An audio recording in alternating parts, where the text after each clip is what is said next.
Hello दोस्तों, आज हमने इतिहास में अपना पहला कदम रख दिया है। अगर मैंने इतिहास में अपना पहला कदम रख दिया है तो मैं आपको इतिहास इस प्रकार पढ़ा के जाऊंगा कि आपको जीवन में इतिहास कभी पढ़ने की जरूरत ही नहीं पड़ेगी। तो आइए समय व्यर्थ न करते हुए हम अपने सीधे टॉपिक पर चलते हैं। पहले तो हम जान लेते हैं इतिहास क्या होता है, यानी इतिहास की परिभाषा। इतिहास इतिहास जो होता है बीते हुए समय और उस समय के लोगों को, यानी उस समय के लोगों के बारे में समझने और जानने का एक साधन है जिसे हम इतिहास कहते हैं। इतिहास से हमें यह पता चलता है कि आज से हजारों वर्ष पहले के जो मानव थे वह क्या खाते थे, क्या पहनते थे, कहाँ रहते थे और क्या करते थे। उनके बारे में जो जानकारी हमें मिलती है उन्हीं को हम इतिहास कहते हैं। जैसे कि आज की अगर इस समय की बात की जाए तो अगर हमें कल की जानकारी चाहिए तो हम टेलीविजन और अपने मोबाइल पे जैसे यूट्यूब, व्हाट्सएप, फेसबुक वगैरह और भी हम चीज़ों पर देख सकते हैं। परंतु आज से हजारों वर्ष पहले की बात करते हैं तो वहाँ उस समय के लोगों के पास न तो कोई टेक्नोलॉजी थी, न तो कोई कैमरा था, न तो कोई कैमरा रिकॉर्डर था, न ही कोई उनके पास पेपर और पेन कॉपी थे। तो उनके बारे में हमें जानकारी मिलती कहाँ है, कहाँ से है, उन्हीं के बारे में आज अध्ययन करेंगे। तो उनके बारे में हमें जानकारी पुरातत्ववेताओं द्वारा मिलती है। अब एक पुरातत्ववेताएं क्या होते हैं इनके बारे में हम जान लेते हैं। पहले पुरातत्ववेताएं वे होते हैं जो प्राचीन समय के वस्तुओं को खुदाई करके, यानी उत्खनन करके प्राप्त वस्तुओं का अध्ययन करते हैं, उसे हम पुरातत्ववेत्ता कहते हैं। अगर इनकी परिभाषा की बात की जाए तो प्राचीन काल में मानव द्वारा प्रयोग में लाई गई वस्तुएं तथा उनके द्वारा निर्मित मंदिरों और स्तंभ का उत्खनन कर अध्ययन करना ही पुरातत्व कहलाता है। अब हम बात करते हैं इतिहास के स्रोत।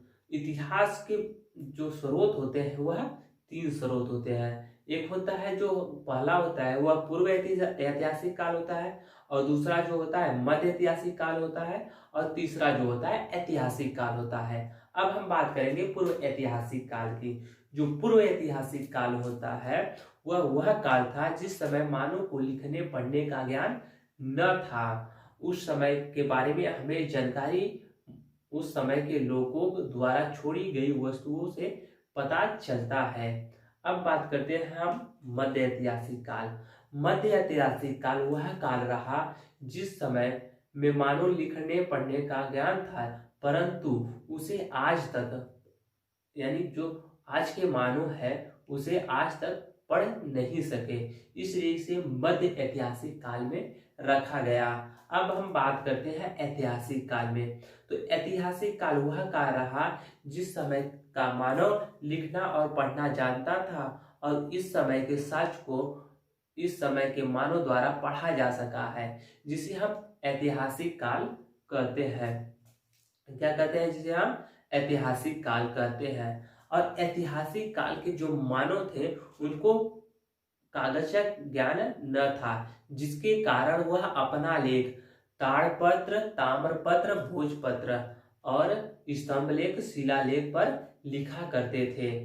ताड़पत्र क्या होता है हम इसके बारे में जान लेते हैं। ये जो ताड़पत्र होता है यह ताड़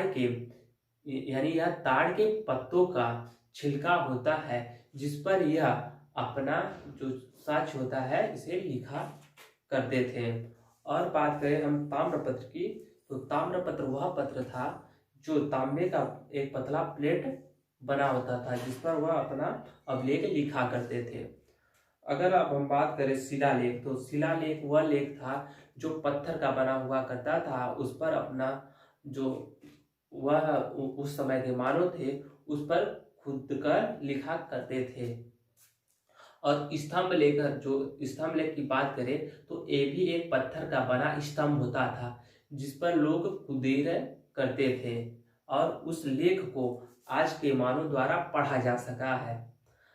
यह जो लेख था वह हस्तलिखित लेख था जिसे हम पांडुलिपि कहते हैं। पांडुलिपि की परिभाषा होती है हाथों द्वारा लिखी गई, यानी हाथों द्वारा लिखी गई जो भी अक्षर होते हैं, यानी जो भी लेख होते हैं, उसे हम पांडुलिपि कहते हैं। अब हम बात करेंगे इतिहास। अब हम बात करेंगे कि लोग उस समय कहाँ रहते थे। आइए हम इसे चित्र के माध्यम से देख लेते हैं। जो उस समय का मानव था वह नर्मदा नदी के तट पर रहता था। यह नर्मदा नदी दक्कन पहाड़ी के बीच से होकर गुजरती थी, जो ये भारत में है। क्या है? जो नर्मदा नदी है वह भारत में है, जो दक्कन पठारी के बीच से होते हुए गुजरती थी। और यह नर्मदा नदी इस समय छत्तीसगढ़ में है। कहाँ पर है? छत्तीसगढ़ में है। और इस नर्मदा नदी के तट पर आज से हजारों वर्ष पहले से मानव रहते आ रहे हैं। और उस समय के जो मानव थे वह अपना जीवन आखिर तक जीवन व्यापन करते थे, यानी वह बंजारे होते थे। यानी बंजारे कौन होते थे? आइए अब हम बंजारे के बारे में जान लेते थे।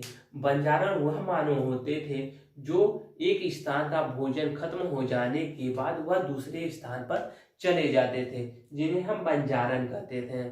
आज भी इस छत्तीसगढ़ में बंजारण रहते हैं। क्यों? इसमें यानी यहाँ नर्मदा नदी के तट पर बंजारण रहने का एक मुख्य कारण है, जो है यहाँ का पर्णपाती वन। क्या है? पर्णपाती वन। यह जो नर्मदा नदी है दक्कन पठार के बीच से गुजरती है, और इस पठार पर पर्णपाती वन पाए जाते हैं, जो गर्मियों के समय में अपने पत्ते गिरा देते हैं। और यहाँ के जो जानवर यानी जो शाकाहारी होते हैं, यानी जो घास पत्ती खाने वाले होते हैं जानवर, वह अपना स्थान छोड़कर दूसरे स्थान पर चले जाते हैं, जिनके कारण मानव को भी अपना स्थान छोड़ना पड़ता है। अब बात करें कि मानव और किस जगह रहते थे, तो मानव जो रहते थे वो गारो की पहाड़ियां में भी रहते थे। कहाँ रहते थे?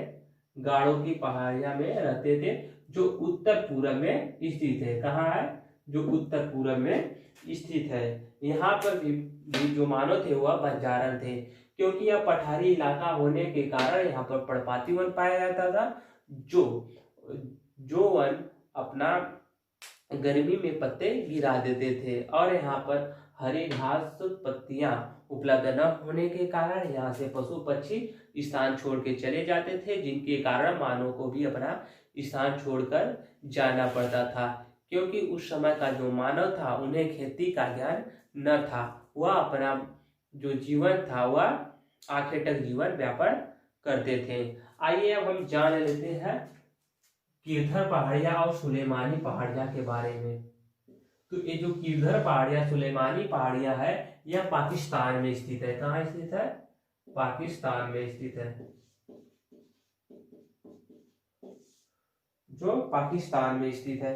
अगर हम बात करें गिरधर पहाड़ियां और सुलेमानी पहाड़ियां की, तो यहाँ पर जो मानव था, यानी जो सबसे पहले का मानव था, यहाँ पर ही सबसे पहले खेती करना प्रारंभ हुआ था। सबसे पहले खेती में वह चावल की खेती किया करते थे। इसका एक मुख्य कारण है क्योंकि यहाँ पर अत्यधिक वर्षा होती थी, जिनके कारण यहाँ पर चावल का उत्पादन अत्यधिक मात्रा में हुआ करता था।